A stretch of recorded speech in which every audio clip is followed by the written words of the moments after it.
as you can see, we are working with wet hair. Wet hair, because I just washed it. So we'll see how that goes as it dries. And also of note is the fact that we are doing a 70K Q&A, a 70K celebration.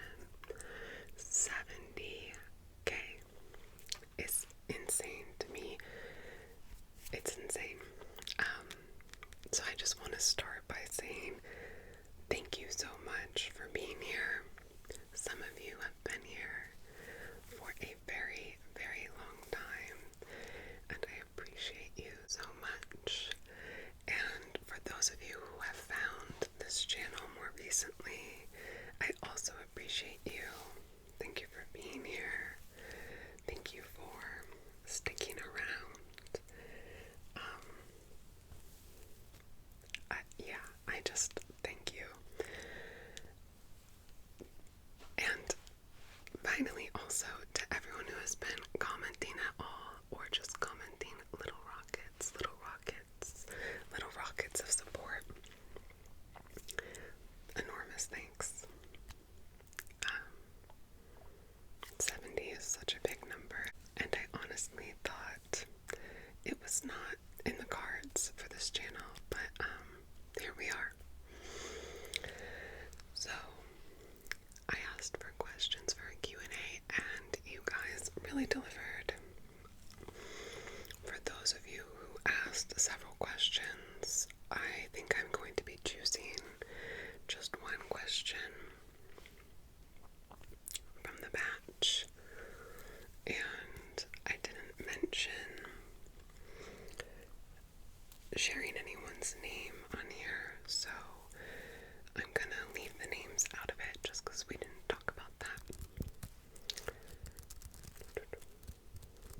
Alright, without further ado, let's get started.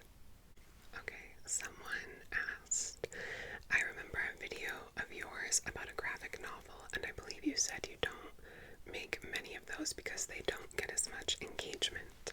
My question is, are there any other video ideas that you haven't done yet for that reason? Yes, but I couldn't tell you what they are. It takes a lot of time to film. If anything but a ramble, it takes a lot of time to film. So here and there, I'll experiment with the videos I make, mostly just for me and then to share with you. Because if I make it not for me, if I don't make it because I want to, then there's more pressure on the views. So I'll experiment here and there when I feel called to do so. And some of those videos are some of my favorites, like sharing graphic novels with you, flipping through gothic romance novel covers. I love that video.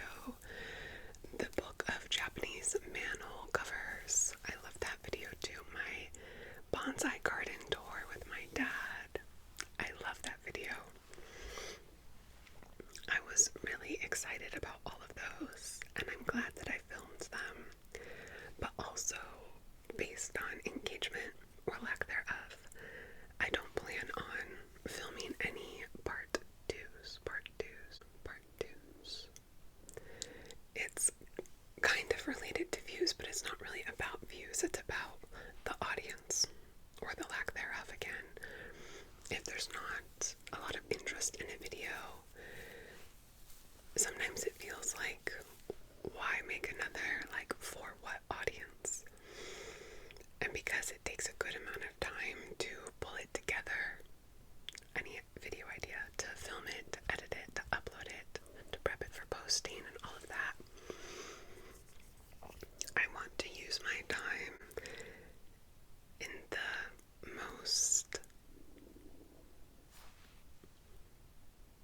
it's not about optimization, what is it? I just want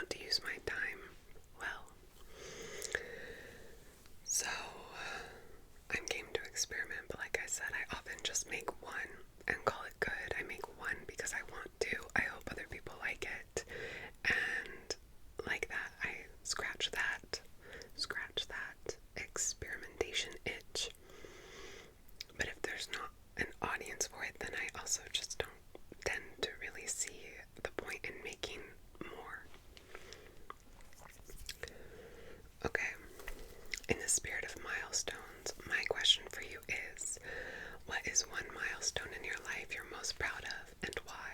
And what is one milestone in your life you're most looking forward to, and why? Thank you for all the milestones you've seen me through, and here's to the next 70K. So sweet.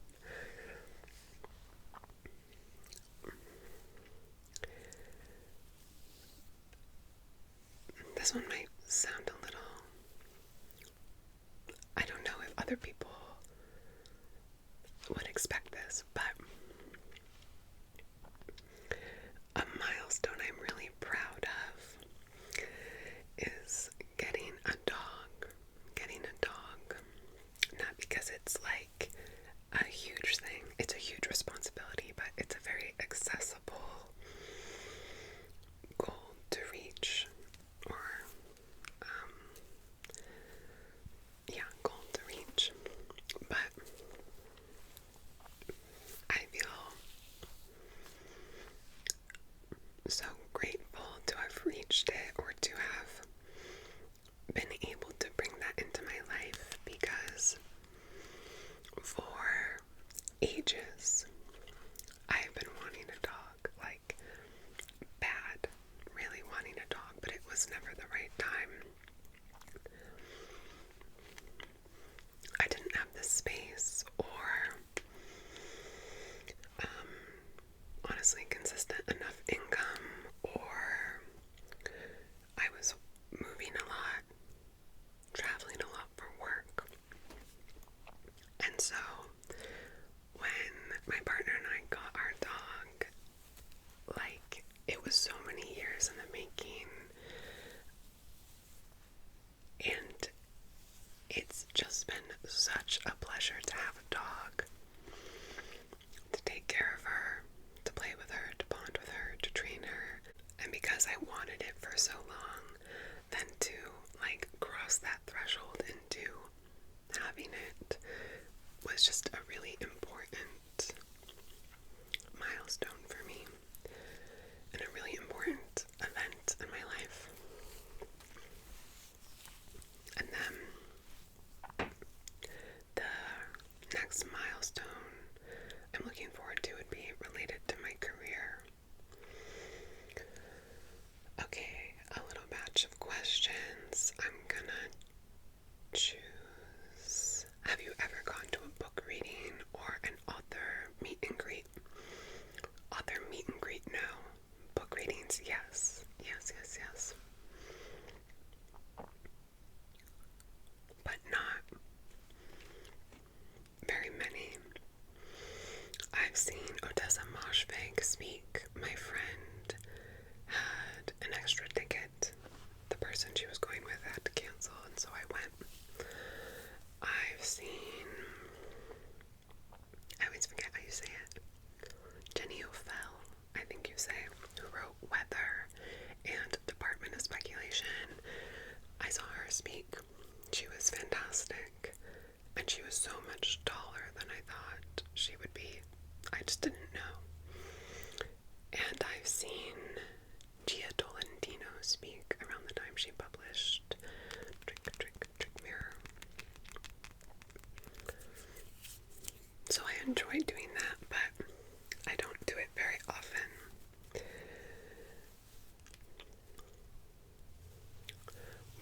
Okay, another batch, and I'm gonna choose, what was your dream job growing up? When I was really little, I wanted to be a teacher, just because there were a lot of teachers in my life, and I knew that that was an option. My best friend wanted to be an astronaut. I did not want to be an astronaut, but I didn't really have like a dream job, like as a tiny kid. And then from like middle school on, I wanted to be a film director.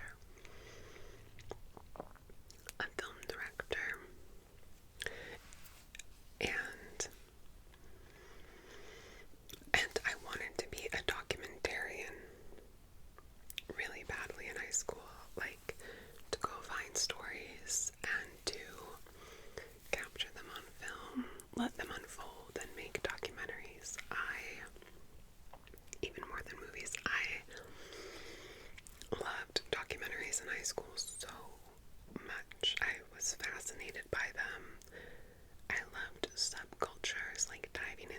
subculture rabbit holes. And so, yeah, that. And then, this is not a real job, but I also always thought it would be cool to make the perfume bottles. Like, I didn't want to make the perfume. I didn't really want to be in marketing, but I wanted to make the perfume bottles. Yeah, like, get an assignment where you get the perfume, you smell it, and then you translate the scent to what I saw as a small sculpture that would live in people's homes that also represented the perfume, like someone else's work and art. Really wanted to do that, but that's not, I don't think, how things work. Okay. From this batch, I'm gonna choose. Okay, this is good. They asked, what are some of your favorite book covers? As you know, and as Alyssa knows, not Rebecca. Any edition of Rebecca is ugly. They are all ugly. I have my hand on my hip. I really feel strongly. So ugly. I feel strongly about that, so I wanted to share it in case you forgot that I feel that way. And then book covers that I like are, I really like the covers of the Outline trilogy by Rachel Cusk.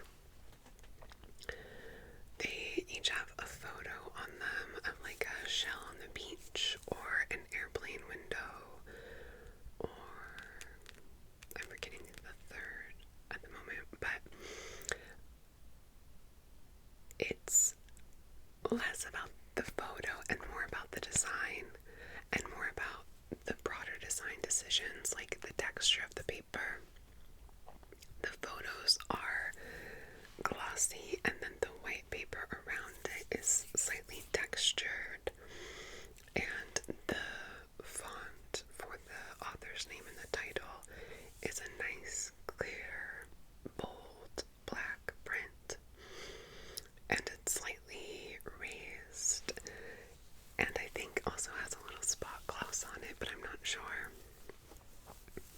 And I just find it very aesthetically pleasing, very simple, but represents the book well, each book well, and then so very aesthetically pleasing and also very pleasing in terms of the tactile experience. So yeah, I love those books. I love holding them. Okay. My question is, how do you go about finding books you want to read? Any advice? At this point, I'm almost exclusively relying on you and need to get better at doing the finding myself. I get this question a lot, and it surprises me because before I started getting this question from people, I never really thought much about it. But I think with books, as with anything, like with movies as well, right? You can apply this to movies, you can apply this to visual artists and painters, you can apply it to dance, to music. Okay, staff racks from my local bookstore, friends and what friends are reading, just the coincidental tiny library find that works too. And then if there's a writer that I like, I read more of their body of work. I read interviews with them and find who they like, and then read those people, and you can continue that process on and on. I also pay attention to, like if there's, I don't focus on this, but if I notice on my bookshelf that there's a lot of similar emblems on the spines, I look at what those are for.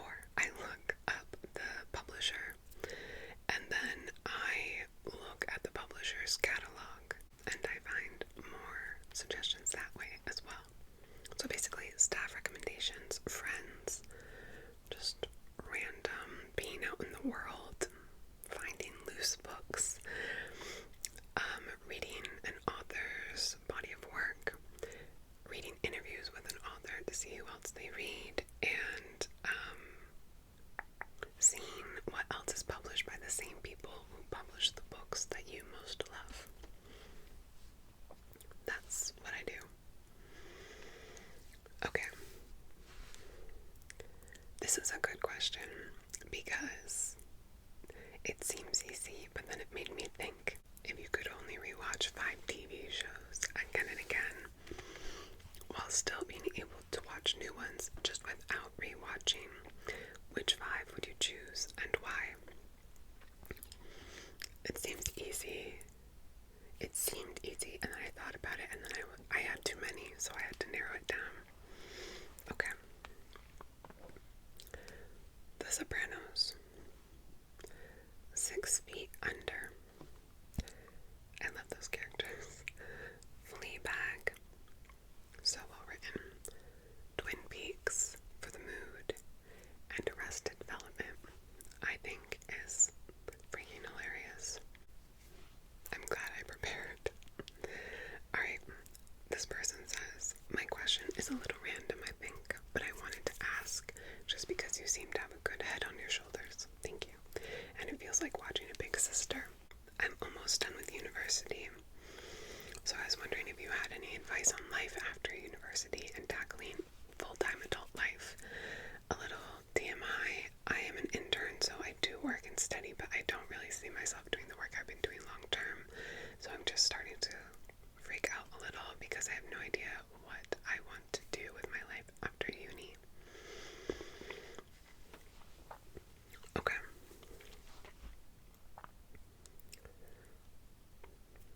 This is just me. It's not the only way. I think that's the biggest thing to remember for any life advice, really, is like, it's not the only way. Nothing is the only way. But my advice in this situation is get a job. It doesn't have to be your forever job. It won't, in all likelihood, be your forever job. Just a job with something good about it, something that you like, which could be the type of work you're doing, but it could be a million different things. It could be that it takes you to a new place. The job is so-so, but it takes you to a new place. It could be that it gives you new skills. It could be that it has you working with people you admire. That it has you working with people who are interesting to you. Just some reason to take it that you feel like is edifying and exciting for you. And then throughout it all, keep following what you're interested in work and outside of it. Over time, your interests will combine in ways that are unique to you and organic to you. And as you keep feeding your interests, you'll find a good direction, and you'll find not just like a one-size-fits-all direction. You'll find your own direction, your own path. Feeling like you've arrived somewhere is not something that happens quickly. It happens over time. So in the meantime, don't worry too much about where you're going or how fast. All you have to do is keep paying attention to what does and doesn't work for you, what does and doesn't interest you. Keep seeking out new experiences, and like any clues you get about things that interest you, you should follow them. And I would also say that it's important to remember that it's not a race. I promise you, sometimes some things in life feel like a race. It's never a race. Nothing is a race.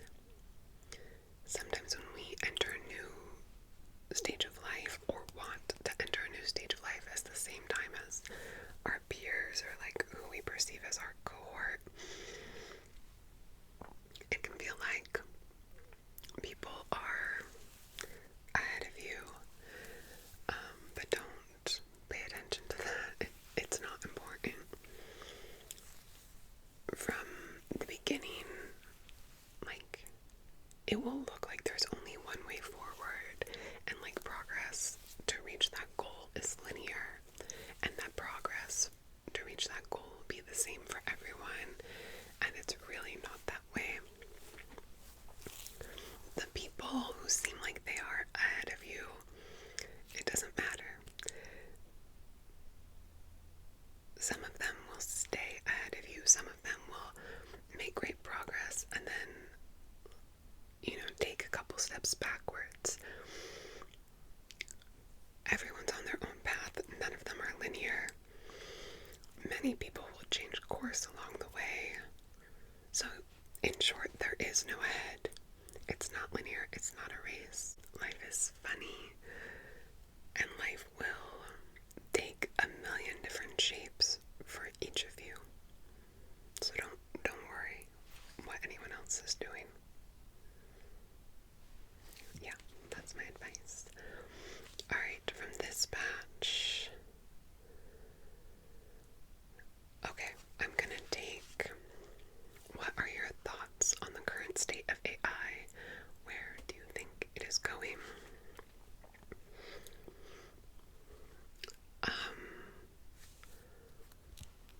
I actually don't understand why people use it for work or at home.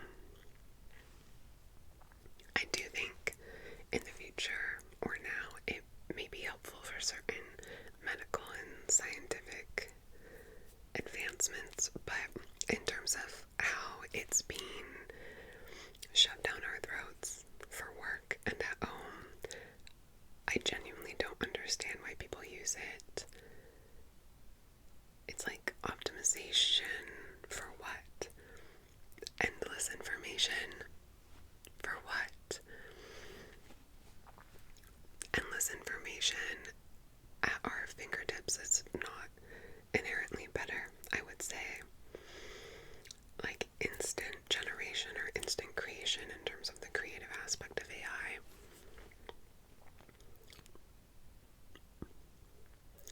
It's like instant generation of an image for what? It's devalued because it's instant. It's devalued because it's immediate. It's devalued because there's no effort put into it, not because tasks have to be effortful to be well done, but because it results in this, for creative work, it results in a super saturation or like an instant gratification that I just really feel doesn't deliver anything meaningful to the person who's engaging with that process, nor to the people who are exposed to the product they create. Also, by doing things ourselves, by creating art ourselves, by writing our own essays, by even writing our own boring emails, writing our own 5-paragraph evaluations for work, whatever the hell. We strengthen our abilities. Your brain is a better tool than AI, I promise you, and your brain is a muscle.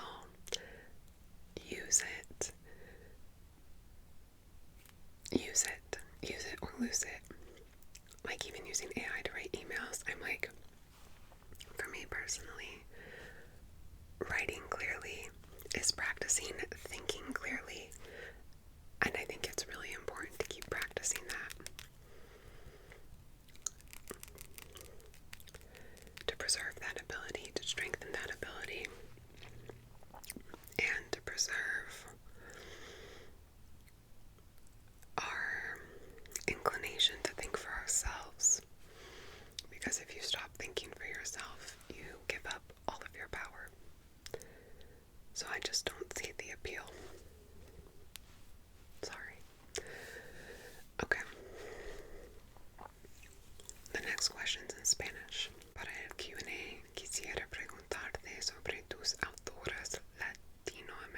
películas favoritas y algún libro en especial al que le tengas cariño.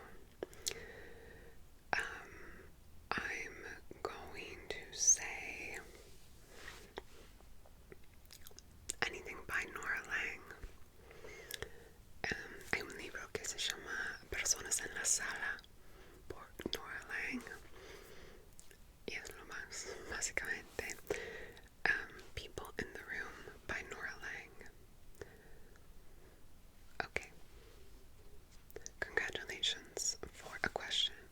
Do you subscribe to any magazines or journals? Would love to hear you talk about non-book reading and maybe discover some new things. I would like to be subscribed to magazines and journals, but I'm currently not. I am subscribed to some newsletters, which are Garbage Day. So good. It's about the internet and politics. Well, basically about how the internet shapes the world around us, including politics and the economy and culture. And the guy who writes it, I think his name is Ryan Broderick, is amazing. I also subscribe to a newsletter called After School by Casey Lewis. And that one is about Gen Z and Gen Alpha, mostly Gen Z, but also Gen Alpha, trends and behaviors and patterns and developments and systems and technologies that affect them. Also their buying habits, also their point of view on different aspects of life. I'm not on social media. I know some people who are Gen Z, but in my life, like people I spend time with in my day-to-day life and in person, they're all millennials like me or older. So I just like to know what's going on a little bit on social media or with trends with people who are younger than I am, but I don't actually want to be immersed in it or involved. I just want to know enough to know what's going on. And I think the newsletter After School is so good because the writer clearly has a lot of respect and genuine interest in Gen Z. So I'm just trying to keep up with the times, okay? It's a really good newsletter.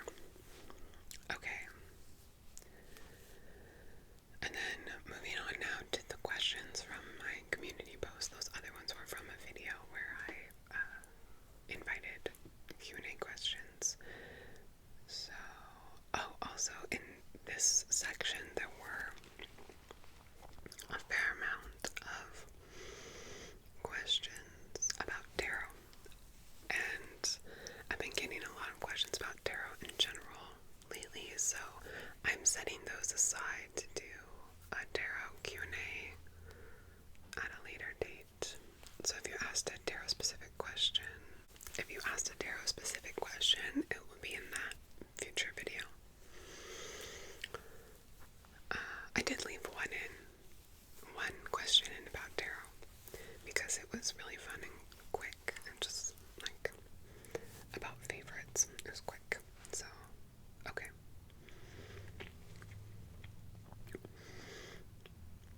What was your college experience like? I loved college. I went to a small school, which was definitely the right fit for me. I met so many interesting people. I met people from all over the world. And I had the time and space to explore a lot of my own interests there. I just took so many interesting classes, and I'm really grateful for the experience that I had.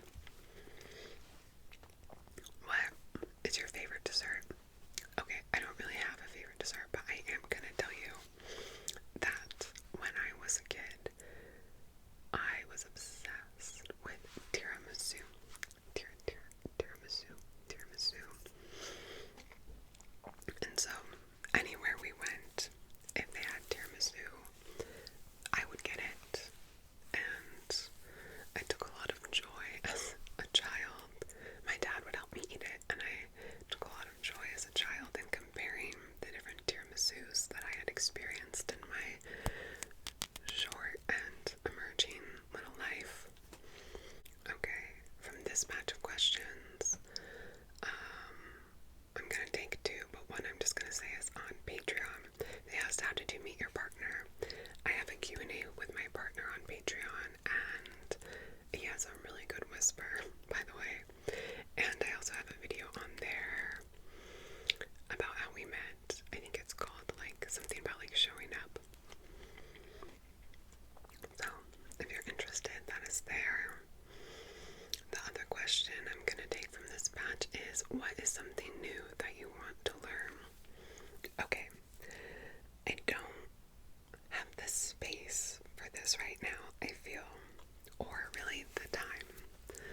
I think it will be something for a different phase of life, a different season of life, but I really want to learn how to quilt. I really want to learn how to quilt. I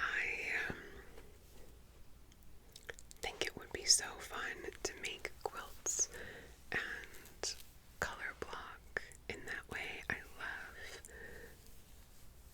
making color combinations, and something about quilting just seems perfect for that. And then you're making a functional item on top of it. But I think it will be for a different season of life. I do have a friend who quilts one quilt. She makes one quilt every summer because she doesn't like the summer, and so it's her summer project every year. And that sounds like me, but in the future. Okay. What qualities do you look for in a friend? Where/how have you met some of your friends? I like to imagine that if we met in real life, we'd be friends. I think we would be. I'm actually gonna do like a Patreon audio soon about how I met my best friends. But I can definitely tell you now what qualities I look for in a friend. They are honest and authentic. They say what they mean. They don't worry about being perceived in a certain way. Like, they don't try to control how they're perceived. They are curious and thoughtful, so like they pursue their interests, they ask questions, they're engaged in the world around them. And also I think I look for friends who are kind. Like,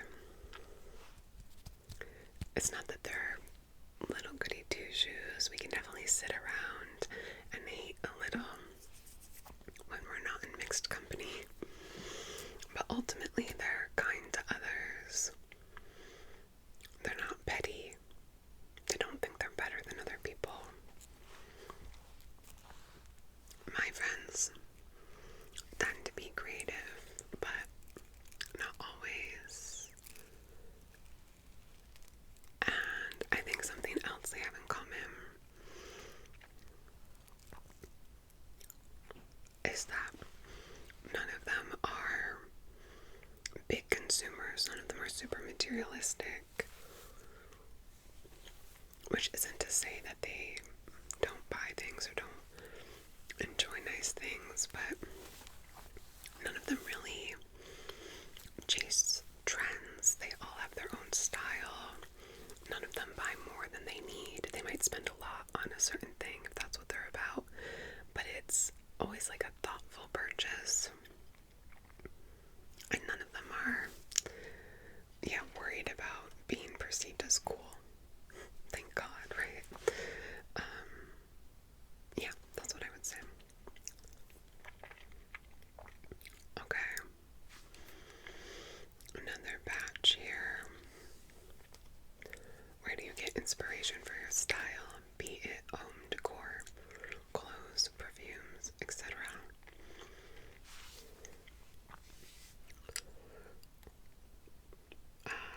I think taste is a matter of paying attention to what I like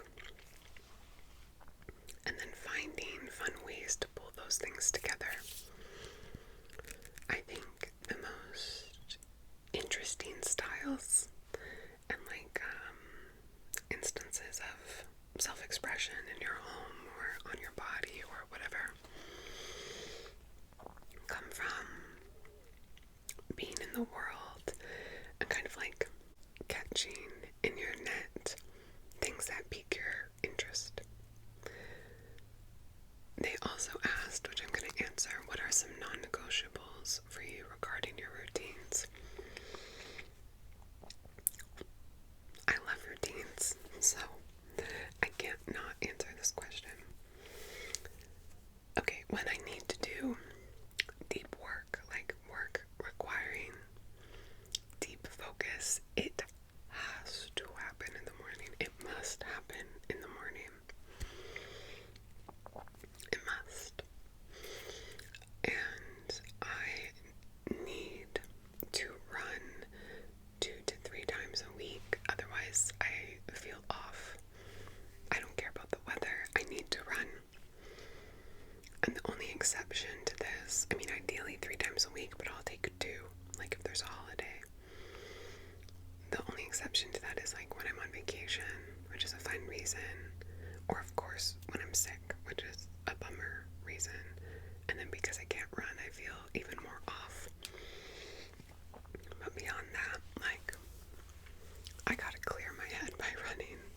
I must. Okay, what type of music do you listen to? All kinds. Funk, folk, punk, some names, I'll say Big Thief, Fleetwood Mac Forever, David Bowie, Idols, Fugazi, Dark Side, Khruangbin. Yeah. If you were in a band, which instrument would you play? I think bass, because I would want to be in the background. Okay, this person said, congratulations, Mauve. Thank you. A lot of you guys said congratulations, and I'm just not saying it every time. Thank you, thank you, thank you, thank you to all of you. A few questions to choose from. I'll answer 2 of these quickly. Are there any reality TV shows you think you could win? I don't know that I could win Survivor, but I really want to play. I think I could win Love is Blind. I date well. It's a weird thing to say, but as an adult, I date well, I think. I mean, now that doesn't matter, but would you rather be a scriptwriter or an actor? I would rather be a film director. That's what I would like. I would most dislike being an actor. I am a terrible actor, first of all, but even if I could act well, I have 0 interest in being anywhere near the concept of celebrity. It just sounds awful to me.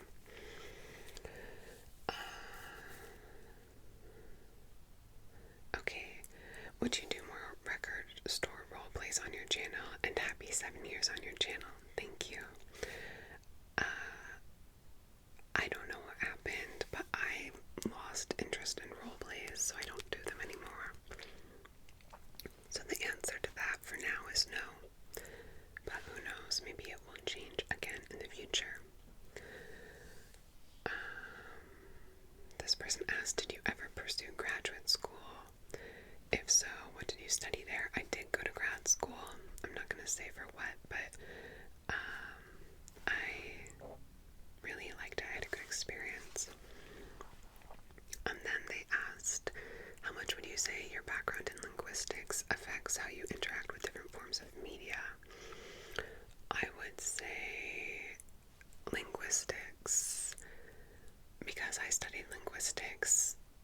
I'm just always always listening for different languages. Even if I don't speak them, I'm trying to identify which family of languages it belongs to, or like word by word, like which part of speech it is. It's not like, I don't do it consciously, but that's what I'm doing in the background all the time, like when I'm watching a movie or something. Also, I guess it's kind of similar to this game that I used to play. I'll see if I can find it. I really don't know what it was called, but I used to play this game online with my friends. That was kind of like GeoGuessr, you know, where it plops you down somewhere in the world, and then you use Google Maps to scoot around and try to figure out where you are. Love GeoGuessr. And we would also play this game similar to GeoGuessr, where it would give you audio clips of different languages being spoken, and then you had to guess which language was being spoken. I freaking loved it and was pretty good at it. I find it really, really fun. Okay, if you had the chance to pitch any screenplay to any director, who would it be and what it would be about? It's a good question, but like, even the idea of pitching just makes me like, I don't want to pitch. Maybe I would pitch to the director why I should take the director's job. I don't want to write a screenplay, but I would love to direct a movie, like I kind of brought up before. Okay, do you lean more towards listening to full albums or playlists, and why? What I don't do is put on music willy-nilly. Like, I don't let the algorithm recommend me stuff. For example, I listen to full albums, totally. I love listening to full albums when they're good, when they're thoughtfully constructed. And I will also listen to playlists, but not, again, random algorithm playlists. I'll listen to playlists that are sent to me, kind of like gifts from my friends. My partner makes me great playlists, phenomenal. And then my sister sometimes makes playlists for me, and so does a friend of mine. Okay. Oh my god, what's your sun, moon, and rising in astrology, if you're comfortable answering? I am. Thank you for your interest. My sun, Cap. My moon, Virgo. And my rising is Aquarius. Who are your all-time favorite filmmakers, and what are some of your favorite movies of the year? Okay, I'll do favorite movies of the year at the end of the year. Favorite filmmakers, I would say Sofia Coppola, Krzysztof Kieslowski. I don't know if this counts, but Miyazaki. And she's not my favorite, but I think she's really interesting. Josephine Decker. She's really interesting to me. There are many more directors I really, really like, but those directors, Miyazaki, Coppola, and Kieslowski, have bodies of work where like you could pretty much put on anything they've done, and I'm into it. Whereas other directors, I like their movies a lot, but I like some movies much better than others, so they're just not my favorites, but they're still excellent, like Guadagnino, Almodovar, Sorrentino, Astor, I don't know who else. But you know, these other filmmakers I named as my favorite, it's like everything they do is gold to me, basically. Okay,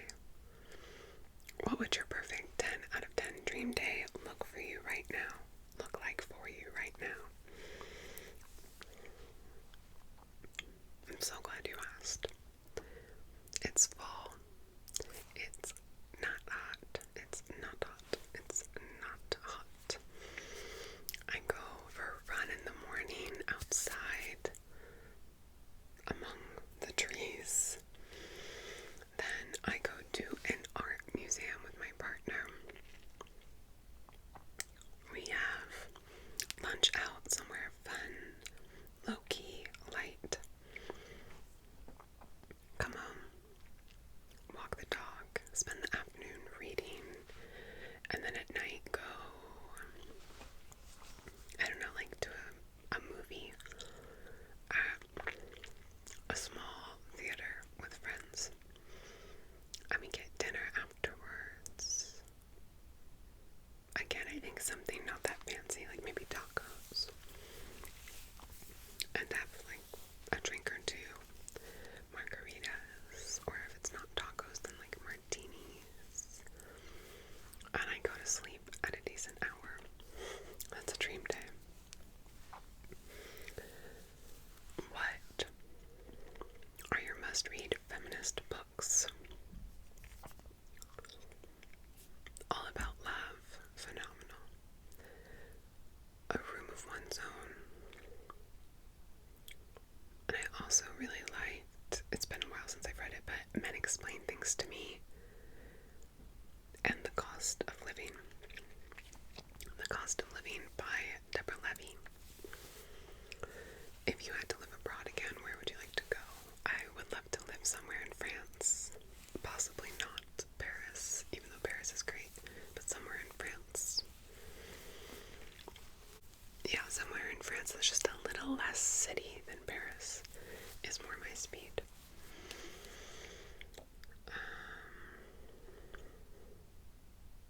Have you ever considered writing fiction, like a short story or something? You're very well read. Thank you. I think it would be nice, but also I think enjoying something is very different from making it yourself. So, no, not at this time. Okay, favorite movies. I'm planning this one for Patreon right now, like favorite movies of all time, so I'll hold off on that. And what's your favorite cocktail? Oh my god, great question. I like a margarita, but really my favorite is a martini. A martini. I love martinis. I love Negronis. And it's not a cocktail, but I love vermouth on the rocks with a little orange peel or an olive or something.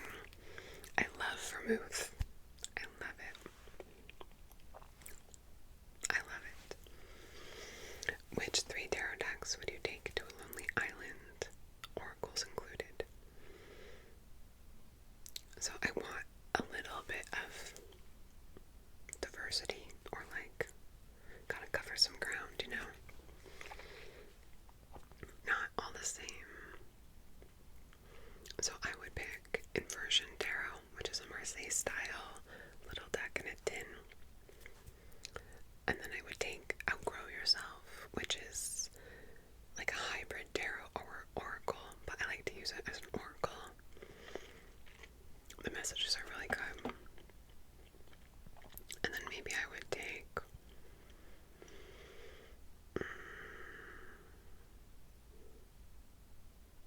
and then I think I would take the Visionary I Ching. Yeah. I don't use that deck much here on this channel because it's really reflective. It's quite glossy.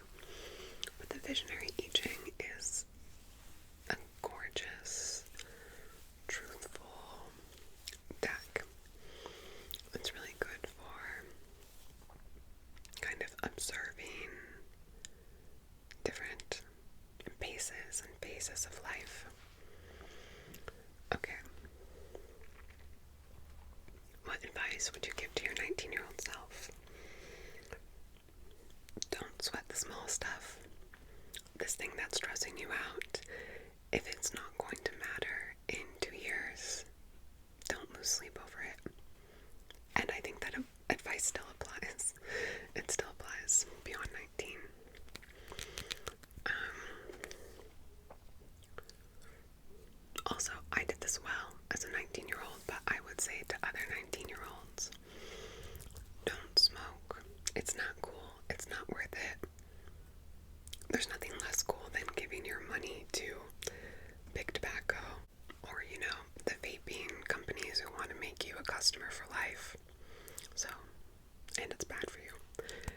don't smoke, and travel whenever you can.